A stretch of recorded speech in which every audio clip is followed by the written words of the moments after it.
ಇನ್ನು ಬಳ್ಳಾರಿಯಲ್ಲಿ ಮಾನವ ವಾಸವಾಗಿದ್ದ ಕುರುಹು ಪತ್ತೆಯಾಗಿದೆ. ಮನೆ ನಿರ್ಮಾಣಕ್ಕೆ ಕಲ್ಲು ಬಳಕೆ ಮಾಡ್ತಾ ಇದ್ರು ಮಾನವರು. ಕಲ್ಲಿನ ಗೋಡೆ, ಹರಿತವಾದ ಕಲ್ಲಿನ ಆಯುಧಗಳು ಪತ್ತೆಯಾಗಿದೆ.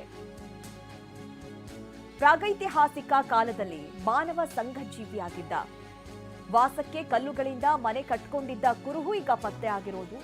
ಬಳ್ಳಾರಿಯ ಗೌಡ್ರ ಮೂಲಿಯಲ್ಲಿ ಈ ರೀತಿಯ ಕುರುಹುಗಳು ಪತ್ತೆಯಾಗಿದೆ.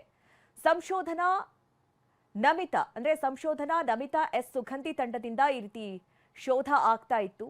ಈ ಸಂದರ್ಭದಲ್ಲಿ ಕೆಲ ಕಡೆ ಅಸ್ಥಿ ಪಂಜರ ಸಿಕ್ಕಿರುವಂತದ್ದು 5,000 ವರ್ಷಗಳ ಹಿಂದಿನ ಅಸ್ಥಿ ಪಂಜರ ಅಂತ ಹೇಳಲಾಗ್ತಾ ಇದೆ. ಜೊತೆಗೆ ಅಲ್ಲಿ ವಾಸವಾಗಿದ್ರು, ಕಲ್ಲಿನ ಗೋಡೆಗಳನ್ನ, ಕಲ್ಲಿನ ಆಯುಧಗಳನ್ನ ಬಳಸ್ತಾ ಇದ್ರು ಅನ್ನುವಂತಹ ವಿಚಾರಗಳು ಕೂಡ ಈಗ ಪತ್ತೆಯಾಗಿದೆ. ಈ ಕುರಿತು ಟಿವಿ9 ಜೊತೆ ಪ್ರೊಫೆಸರ್ ಆರ್ಕಿಯಾಲಜಿಸ್ಟ್ ರವಿ ಕೋರಿಶೆಟ್ಟರ್ ಮಾತನಾಡಿದ್ದಾರೆ. ಬನ್ನಿ ನೋಡೋಣ. ಕೋಟೆ ಅನ್ನುವ ನೆಲೆ ಏನಿದೆಯಲ್ಲ, ಅದು ಪ್ರಮುಖವಾದಂಥ ನವಶಿಲಾಯುಗ ಮತ್ತು ಕಬ್ಬಿಣ ಯುಗದ ಒಂದು ನೆಲೆ.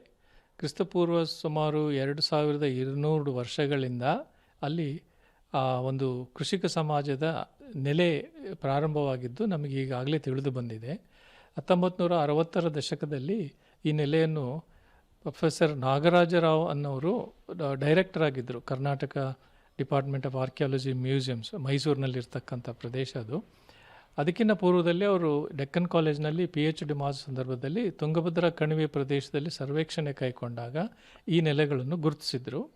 ಮೇಲ್ಮೈ ಮೇಲೆ ದೊರಕಿದಂಥ ಮಡಿಕೆಗಳು ಮತ್ತು ಶಿಲಾ ಉಪಕರಣಗಳನ್ನು ಗುರುತಿಸಿ ಅವು ನವಶಿಲಾಯುಗಕ್ಕೆ ಸಂಬಂಧಪಟ್ಟವು ಅನ್ನೋದು ಖಚಿತವಾದ ನಂತರ ಅದರಲ್ಲಿ ಈ ನೆಲೆಯಲ್ಲಿ ಏನು ಅಡಗಿದೆ ಅನ್ನೋದನ್ನು ತಿಳ್ಕೊಳ್ಬೇಕಂದಾಗ ಉತ್ಖನನ ಕಾರ್ಯ ಪ್ರಾರಂಭವಾಯಿತು. ನಾಗರಾಜ್